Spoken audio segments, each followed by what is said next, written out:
welcome back to my channel, and if you're a first timer here in this channel, I encourage you to click the subscribe button down below, and after subscribing, click also the bell button for you to be notified every time that I upload videos here in our channel. So yes, I upload Tuesday and Thursdays for regular videos just like this, and almost every day I upload vlogs. So kung mahilig ka sa mga vlogs and beauty related stuff and a lot of things, then you should subscribe now.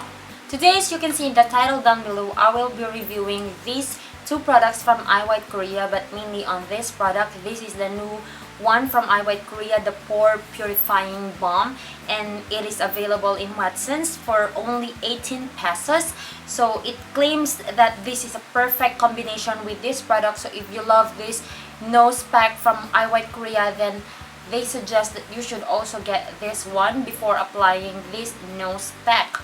So before proceeding with the clip of me showing how I apply it on my face, I will be reading to you guys the claims of this product. So it says here, this balm is a great partner product to iWhite Korean nose pack and whitening pack, as it effectively helps loosen up and absorbs the stubborn pore clogging oils, dirt, and toxins present in the pores.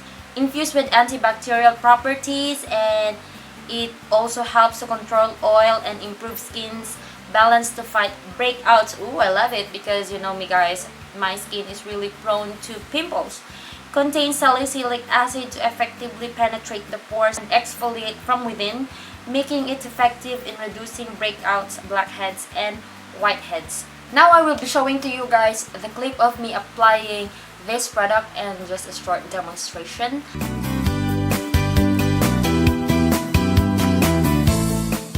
Just apply the product on the T-zone of your face, just like how I did here. Then massage just a little bit and let it sit for a minute.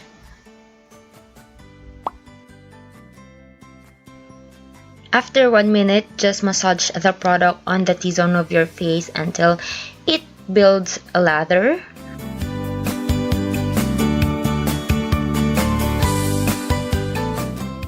Just enjoy massaging your face for about a minute. And after that, you can wipe it off with a tissue paper.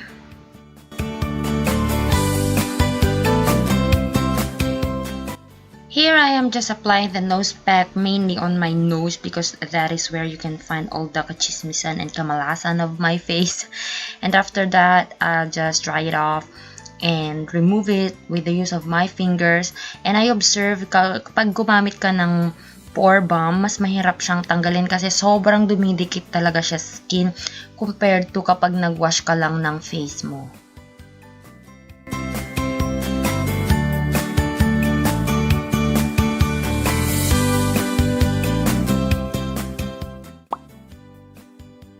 For the review, let's go on to the positive side first. I like this product because it is affordable. 18 pesos lang siya guys. Pwede mo na siyang gamitin twice kung hindi ka ganun. Kunyari, more on dito ka lang sa nose mo na ilalagay mo kasi dito lang yung kailangan mong tanggalan. Then, magagamit mo siya twice or thrice. So, pwede mo na siyang pang 1 week. And available siya sa mga Watsons, and hopefully magkakaroon na din sa mga 7-Eleven kasi usually yung mga iWhite binibenta siya sa mga 7-Eleven tsaka sa ibang grocery stores. The packaging as well is really good naman. Basta iWhite Korea, ang mga packaging nila bonggang-bongga, super cute. So, ang effect naman niya sa skin ko, nalusan niya yung mga whiteheads and blackheads ko. Na-amaze ako kasi after kong naglagay ng nose strip, talagang nakita ko talaga yung malaking whiteheads. I just can't show it to you guys kasi baka sa iba kasi sensitive sa mga ganong bagay. So, hindi ko na lang siya pinagkita. But, I really saw something na hindi siya natatanggal kapag yung ano lang, yung nag-wash lang ako ng mukha. Tapos, yung nilagay ko na agad yung nose strip, hindi ganun yung effect. And then, after kong napunasan yung skin ko, my skin was really smooth. Kakaiba yung smooth niya guys. Parang silk finish yung skin ko na parang hindi nag-tighten, hindi rin nag-loosen yung mga pores ko. Alam mo yung feeling na yun? Ang claims kasi niya parang mag-loosen yung pores para madaling lumabas yung yung mga whiteheads and blackheads. Pero yung feeling niya, hindi siya yung, alam mo yung hindi siya yung nag-tight na gano'n. Pero ma-feel mo na, wow, parang may nag-iba sa skin ko, gano'n. Basta iWhite Korea, kakaiba yung mga amoy nila. So, for this one, sobrang bango niya.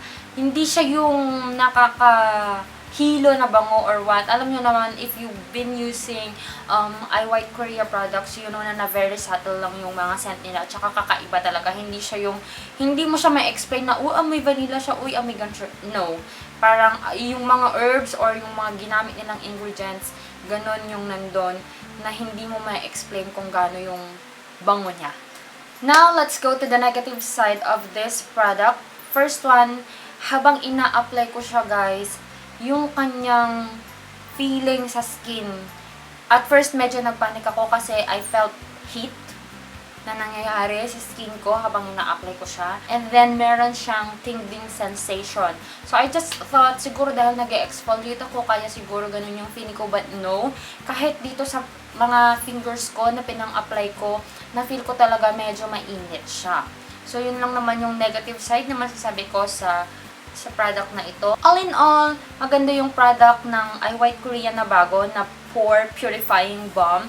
I recommend this one to those of you guys who are sensitive ang skin, yung mga lumalaki na yung mga pores or yung mga mahilig mag-nose pack. Please do use of this kung mahilig kayo mag-nose pack kasi talagang nanulusan up nyo guys yung mga whiteheads and blackheads niya. Alam mo ba yung feeling na kapag nag-nose strip ka na may nakuha ka? Yes! Ganon yung feeling. Kasi it really helps. Ang mga products ng iWhite Korea are really, really affordable at saka widely available siya. So kapag sensitive yung mga skin nyo, I recommend you guys to try this Pore Purifying Balm. Effective na, mura pa, available pa. O diba? San ka pa? I'm not paid to say these things. Talagang gusto ko lang ang mga product ng iWhite. I hope magugustuhan nyo rin siya as I love these products. And if you have more questions, please comment down below.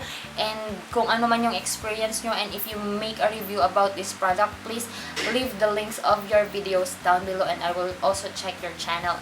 I hope you enjoyed watching this video, and if you have Instagram and Facebook, please follow me in my social media accounts with the username JoyOfMia, and I'll see you guys on my next video. Bye!